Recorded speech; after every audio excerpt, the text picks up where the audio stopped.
et du Saint-Esprit. Amen. Veuillez vous asseoir.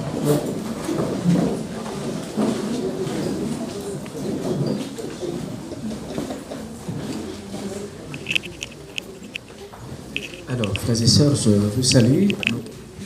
Nous allons commencer ce que nous avons appelé les conférences de carême.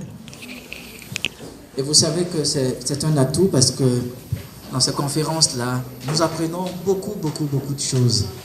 Et c'est ce que nous, paroissiens de Saint-Jean de Cocody, nous voulons mettre en évidence. Alors, quand vous prenez le calendrier des conférences, vous avez comme thème aujourd'hui, samedi 24 février 2018, et si la fête de Pâques était une invention chrétienne, origine de la solennité de Pâques. Vous voyez, je le dis souvent, il y a ce qu'on appelle des attitudes de curé. Quand on est à l'église, c'est autre chose. Il y a ce qu'on appelle des attitudes de vicaire, et il y a ce qu'on appelle des attitudes de conférencier. Et donc aujourd'hui, ce n'est pas le curé, c'est le conférencier. Donc il y a une attitude à adopter parce que c'est comme ça. Je me mets dans ma peau de docteur alors. Mais on va essayer de monnayer la chose pour que ce soit plus lucide, plus simple. Parce que généralement, nos connaissances religieuses paraissent délicates et difficiles avec les thèmes que nous utilisons. Mais ne vous en faites pas, les thèmes utilisés durant cette conférence seront monnayés. Alors, nous avons pour thème aujourd'hui, et si la fête de Pâques était une invention chrétienne, origine. Alors, mes frères, mes sœurs, chers parents, il faut le savoir, l'habitude de célébration des fêtes crée chez beaucoup d'adeptes une certaine effervescence qui interpelle plus d'un. Vous voyez, quand il y a des grandes fêtes, tout le monde bouge. Nous allons à la messe. Il faut se poser des questions. À voir de près, l'on se rend compte que les fidèles n'ont que faire des origines de leur religion. Vous voyez, ce n'est pas tout le monde qui se pose des questions relatives aux origines de nos religions. Et ça fait que malheureusement, cet état de fait pourrait conduire bon nombre d'entre eux un jour, dans un détour livresque, à vouloir remettre en cause ce qu'ils ont de tout temps célébré avec faste. Alors je m'interroge et je me pose des questions assez nobles. Il n'est pas à croire absolument que sa religion soit la meilleure. Il faut simplement apprendre à interroger l'histoire pour oser comprendre ce qu'aujourd'hui le fidèle célèbre. Le croire pour croire aujourd'hui est un fait qui n'est pas désuet, qui n'est pas dépassé. Croire pour croire, c'est bon. On se souvient encore de ce que le Seigneur a donné comme parole à Thomas. Et vous constatez qu'aujourd'hui, beaucoup de personnes, sans plonger dans les origines de leur religion, font du fanatisme. Et vous voyez ce que ça traîne aujourd'hui. Bon par-ci, bon par-là. Mais quand on se met à faire des recherches, on réfléchit et on se rend compte qu'il y a beaucoup de choses que nous devons apprendre et que les autres religions ne sont pas aussi mauvaises que ça. Alors je voudrais, moi, dans cet exposé, et si la fête de Pâques était une invention chrétienne, je voudrais que les chrétiens catholiques s'interrogent sur l'origine de la solennité de Pâques. Parce que vous savez que l'élément clé de la foi des chrétiens, c'est évidemment la solennité de Pâques. Pâques qui commémore la résurrection de notre Seigneur Jésus-Christ de Nazareth. Pâques qui commémore la messianité de notre Seigneur Jésus-Christ de Nazareth. Mais attention, et si dès le départ, on nous avait menti. Vous voyez, des fois, nous ne faisons pas ces recherches. Nous naissons dans une famille qui est chrétienne et nous croyons sans pour autant interroger les origines. Et j'avoue que si je commence à poser des questions ici, vous allez vous rendre compte qu'il y a beaucoup de personnes qui, aujourd'hui, ma foi, pactent à l'église à cause de leurs parents. Ah oui. Dites-moi si c'est faux. Il y a beaucoup qui pactent à l'église à cause de leurs parents, non? Parce que justement, vos parents vous ont donné de savoir que la religion dans laquelle vous êtes est la meilleure. Vous naissez dans une famille, papa est déjà chrétien, maman est déjà chrétienne, et vous avancez allègrement. Vous dites que c'est la meilleure religion. Pourquoi? Parce que la conception de l'enfant, c'est que son père et sa mère, entre griffes, sont des demi-dieux. Et ça, personne ne peut remettre ça en cause. Quand vous voyez votre papa, votre maman, ce sont ces personnes-là qui doivent vous parler de la divinité. Vous voyez papa qui est déjà chrétien, qui part à l'église. Mais vous le suivez, parce que l'enfant fait comme son père. L'enfant fait comme sa mère. Il est prompt, on dit griffe, comme des dieux. Et il n'a pas tort, hein. et n'a pas tort. Mais moi, en tant qu'historien, là, c'est pas en tant que curé, parce que je ne suis pas curé, je suis historien. En tant qu'historien, je voudrais que nous, chrétiens, nous puissions nous poser des questions sur l'origine de la fête de Pâques. Est-ce que depuis longtemps, les gens n'ont pas inventé, les gens n'ont pas menti? Est-ce que nous faisons assez de recherches pour comprendre ce que c'est que la solennité de Pâques? C'est bien beau de voir des hommes et des femmes danser lors des grandes cérémonies, mais c'est aussi bien beau de se poser des questions. Alors, si nous sommes d'accord sur ce préalable, je nous pose 4 points fondamentaux pour cet exposé. D'abord, le premier point, la Pâque juive dans cette origine. Vous voyez, papa, maman, quand vous parlez de la Pâque chrétienne, vous ne pouvez pas ne pas parler de la Pâque juive. Ça, c'est une erreur monumentale. Vous ne pouvez pas déjà commencer à dire le Christ, il est ressuscité, c'est fini. Non, non, non, c'est pas fini. Ça, c'est ce qu'on appelle un raccourci. Et cette erreur, beaucoup de personnes la font. Il est ressuscité, c'est bon, c'est suffisant pour nous. Mais c'est quoi Pâques? Alors, vous parlez de la résurrection du Christ, parce que nous sommes à une conférence de carême. Il faut nous interroger absolument. C'est une nécessité sur la fête juive de Pâques. Vous êtes obligés. L'obligation est catégorique. Parce que si vous ne savez rien de cette mentalité juive-là, vous êtes perdus. Et j'avoue que beaucoup de chrétiens sont perdus. Parce qu'ils se disent, on n'a rien à voir avec les juifs, on fait ce qu'on veut. Non, il faut vous interroger. Là, nous ne sommes pas à une homélie. Homélie, on prend des raccourcis pour aller rapidement. Mais là, nous sommes à une conférence, donc je me dois, en tant que conférencier, de vous faire comprendre certaines choses. C'est comme si j'étais à un cours. Donc, vous allez me sentir dans ma peau de professeur. Alors, vous voyez, d'abord, la première interrogation, elle est relative à la connaissance de la Pâque juive dans ses origines.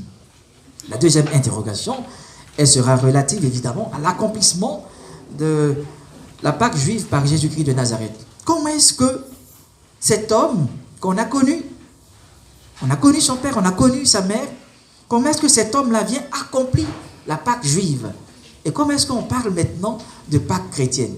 Vous voyez que c'est des interrogations qui sont nobles. Hein? Si on ne se les pose pas, on peut être des fanatiques et puis après tout mélanger. Je posais une question une fois à une personne qui ne partage pas la même religion que moi, et cette personne était très fanatique. Et cette personne, elle disait, écoutez, moi, j'ai pas lu le Coran en entier, mais ce qui est dit là-dedans, c'est vrai. Donc je lui dis, attends, c'est une bêtise. Mais c'est une bêtise. Vous avez une Bible que vous ne lisez jamais. Vous ne savez même pas si on vous ment. Et vous êtes là, je suis chrétien. Voilà ma foi. Quelle foi? Mais lis ta Bible. Je vais vous poser une question, vous qui êtes là. Vous dites que vous êtes chrétien. Je peux vous caler avec des questions des chrétiens. Qui a lu une fois toute la Bible?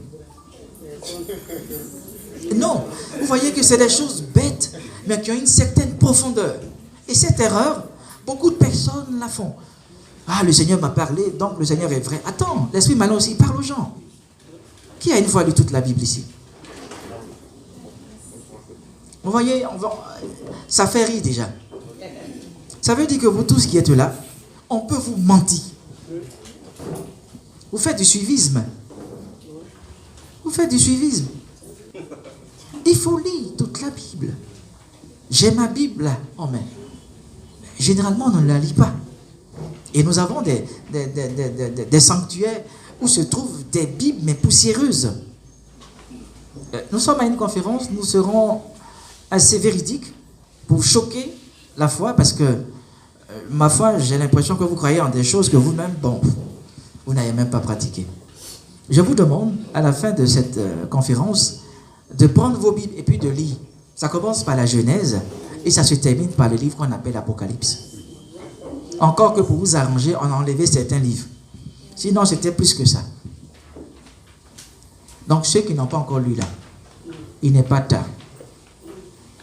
Vous pouvez en un mois prendre la Bible et vous lisez ça. J'avoue qu'après 2 jours, vous allez laisser. Et pourtant, vous dites, vous êtes chrétien. Alors, la deuxième interrogation, elle est relative à l'accomplissement de la Pâque juive par Jésus-Christ de Nazareth. Alors, qui est cet homme, Jésus-Christ de Nazareth? que tous vous adorez sans savoir qui il est. Après, vous n'avez pas lu toute la Bible, donc vous ne le connaissez pas. La troisième interrogation, elle est relative à la célébration des premiers chrétiens en ce qui concerne la solennité de Pâques. Comment est-ce que les premiers chrétiens ont commencé à célébrer Pâques? Et puis vous, après, vous les avez suivis sans savoir ce qu'ils ont fait. C'est des cours qui, ma foi, font peur lorsque nous sommes en train de les donner parce que c'est de la densité. Et si vous n'êtes pas ouvert à la parole de Dieu, vous pouvez être facilement choqué. Alors, ce matin, je vais vous choquer. Parce que nous sommes à une conférence. Nous ne sommes pas à une homélie où les curés, les vicaires, ils embellissent les choses pour vous. Là. Alors, la dernière interrogation, elle est relative à l'apport de la solennité de Pâques. Qu'est-ce que Pâques nous apporte aujourd'hui? Alors, je reprends. Je fais ce qu'on appelle de l'insistance sur chaque interrogation pour nous permettre déjà de comprendre ce qu'on appelle le déhanchement ou le déroulé de l'exposé. Alors, premier point, la Pâque juive dans ses origines. Tu ne peux pas parler de Pâque chrétienne sans parler de la Pâque des Juifs. Tu es un menteur. Deuxième point, Jésus accomplit la Pâque juive. C'est vrai ou c'est faux? Comment est-ce qu'il accomplit ça? Troisième point, les premiers chrétiens et les premières célébrations pascales. Comment est-ce que les premiers chrétiens célébraient la solennité de Pâques? Et puis pour finir, qu'est-ce que la fête de Pâques nous apporte aujourd'hui? Nos lecteurs, nos membres du conseil, nos journalistes à Radio Espoir, nous tous qui sommes là. Est-ce que je me fais comprendre? Est-ce que c'est clair? J'aime généralement clarifier mes cours. Vous avez déjà le déroulé de l'exposé là, je vous l'ai donné. Je pense que chacun là, c'est un petit cadeau parce que tout ce que je vais dire là, mon dernier livre qui est sorti à l'UQAO récemment, vous l'avez à l'intérieur. Mais comme les catholiques ne se forment pas, généralement, voilà, ils n'aiment pas lire. Mettez-moi à l'épreuve en achetant après les livres. Voilà. Premier point donc de notre exposé, ce que vous avez déjà. Hein. Vous pouvez aussi utiliser les feuilles là comme des supports pour pouvoir mettre des notes. Mais tout ce que je vais dire là, c'est dans le livre. Donc pour avoir ces notes là, il faut acheter le livre. Alors, la Pâque juive dans ses origines. Vous voyez mes frères et mes sœurs, chers auditeurs, pour comprendre la fête chrétienne de Pâques, il est clair de cerner l'origine de la Pâque juive. Ah, ça s'impose. Alors, elle nous permet d'éclairer des points d'ombre de notre conception qui bien souvent demeurent superficiels, c'est vrai. Et ça, nous le savons. Des fois, nous sommes très superficiels. Je vais porter mes lunettes de docteur. Là, je vois un peu. Voilà. Vous voyez, quand nous commençons à nous interroger sur la fête de Pâques, nous sommes dans l'Ancien Testament. Vous n'allez pas me dire, mon père, c'est le Nouveau Testament. Je vais vous dire, c'est faux. Nous sommes dans l'Ancien Testament. Alors, l'époque qui précède le temps de la captivité en Égypte paraît le moment propice pour dire un mot sur les origines de cette fête des Israélites. Vous voyez, avant même qu'on arrive en Égypte, vous avez regardé le bon film de Moïse, Moshe, qui veut dire tirer des eaux. Avant ce film, il y avait des choses qui se passaient dans le désert. C'est en Égypte qu'on s'est rendu compte qu'il y a un peuple qu'on appelle Israël. C'est en Égypte qu'on a constaté qu'il y a un peuple qu'on appelle Israël. Mais attention, en tant qu'historien, je vais encore plus loin. Je vais plus loin pour nous faire prendre conscience d'un fait. Avant d'atteindre l'épopée égyptienne, le peuple d'Israël n'était pas peuple. Ce n'était pas un peuple. Premier point, vous avez ça. Vous avez là, c'est marqué Ak Pesha, ou fête de l'agneau pascal. Vous avez vu ça, non? On n'est même pas encore en Égypte. Vous voyez, avant, les Israélites étaient un ensemble de familles disparates dans le désert. Souvenez-vous de l'époque d'Abraham. Il n'y avait pas encore d'Israël qui était constitué. C'était un ensemble de peuples disparates qui se trouvaient dans le désert. C'est une question de désert. Alors, d'où va partir ce qu'on appelle Ak Pesha ou fête de l'agneau pascal? Vous voyez déjà, avec le patriarche Abraham, et ensuite avec Isaac et Jacob, on n'est même pas encore en Égypte. C'est loin là-bas. C'est loin là-bas. Avec Isaac et Jacob, le constat du pastorat mit en évidence l'énoncé de certaines fêtes qui mouvementaient la vie des Israélites, qui devaient faire face dans le désert à différentes divinités. Quand je parle de pastorat, vous savez que ces familles-là avaient ce qu'on appelle des troupeaux. Et à cette époque, il y avait ce qu'on appelle la rétribution. Kifa TV.